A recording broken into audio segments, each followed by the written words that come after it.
Saya Mira Nurhaliza. Saya akan menjelaskan materi tentang pengaruh media sosial bagi pemilih pemula jelang pemilu 2024. Ada 3 table of content. Yang pertama adalah tentang deskripsi tayangan, kemudian yang kedua adalah alasan memilih, dan ketiga adalah penjelasan tentang materi.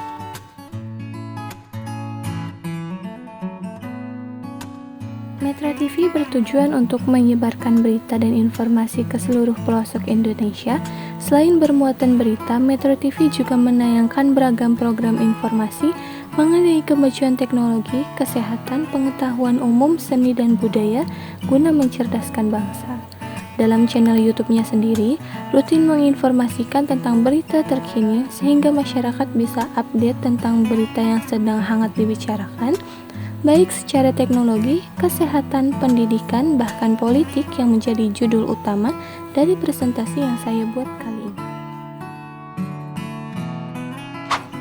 Alasan saya memilih tayangan program acara channel YouTube Metro TV adalah saya memilih channel ini sendiri dikarenakan channel tersebut merupakan salah satu yang paling aktif dan paling sering mengupload berita terkini, terlebih dari tentang isu-isu politik, mulai dari debat cawapres dan lain sebagainya, sehingga menjadikan alasan saya untuk memilih channel ini sebagai bahan referensi saya membuat tugas kali ini.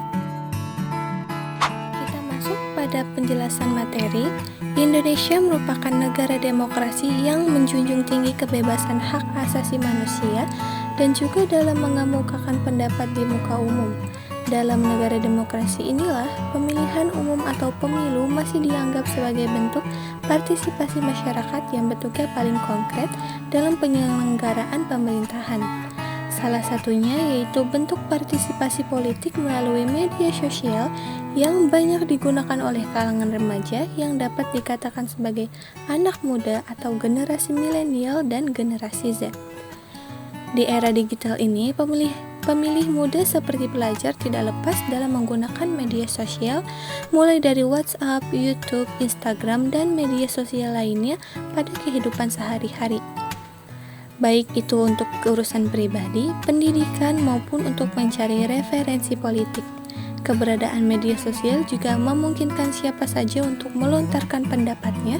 Bahkan saat pemilu, masyarakat pengguna ponsel pintar dapat dengan mudah memposting konten baik berupa tulisan, grafis, maupun video. Selanjutnya, media sosial digunakan sebagai salah satu strategi komunikasi politik dalam pemilihan umum. Partisipasi politik anak muda masa kini lebih terbuka dan dipenuhi oleh media sosial yang mereka gunakan. Tanpa disadari, sebagian besar kaum muda sudah membicarakan hal-hal yang berkaitan dengan politik, sehingga membuat mereka ingin mengetahui perkembangan politik terkini. Para pemilih pemula ternyata menggunakan media sosial sebagai preferensi untuk memilih dalam pilkada dan pilpres karena aktivitas yang banyak dihabiskan di sana. Namun, situasi politik yang memanas juga mempengaruhi konten di media sosial yang diakses oleh pemilih pemula sehingga banyak yang merasa terganggu. Setelah melakukan analisis selama kurang lebih 5 hari, mulai dari melihat apa saja yang sedang hangat dibicarakan di kalangan politik, mulai dari debat dari masing-masing kandidat capres dan cawapres, penyampaian visi dan misi, hingga berbagai gimmick dan isu politik yang disampaikan pada program acara yang saya amati ini. Tidak sedikit isi video pada program acara ini membahas tentang anak muda atau lebih tepatnya pemilih muda yang akan ikut berpartisipasi dalam pemilihan pemilu 2024 mendatang. Pada channel ini bisa dijadikan sebagai platform bagi masyarakat, terlebih lagi pemilih muda, untuk berdiskusi, berbagi informasi, mendapatkan informasi, dan menyuarakan pendapat mereka tentang isu-isu politik. Pentingnya pendidikan politik bagi pemilih muda untuk mengetahui tentang tujuan dari masing-masing kandidat mencalonkan diri sebagai pemimpin Indonesia mendatang. Oleh sebab itu, pentingnya pemahaman tentang pendidikan politik bagi pemilih muda, mengetahui perkembangan politik mulai dari mencari tahu berita terkini tentang politik yang bisa dicari melalui program acara ataupun media sosial untuk mencari informasi dan berita terkini. Banyaknya informasi yang tersebar di media massa mengharuskan kita, khususnya pemilih muda, untuk lebih berhati-hati dalam memilah informasi dari berbagai sumber agar terhindar dari berita palsu atau yang biasa disebut dengan hoax, yang saat ini sudah tersebar luas di kalangan masyarakat yang kebanyakan berasal dari media massa.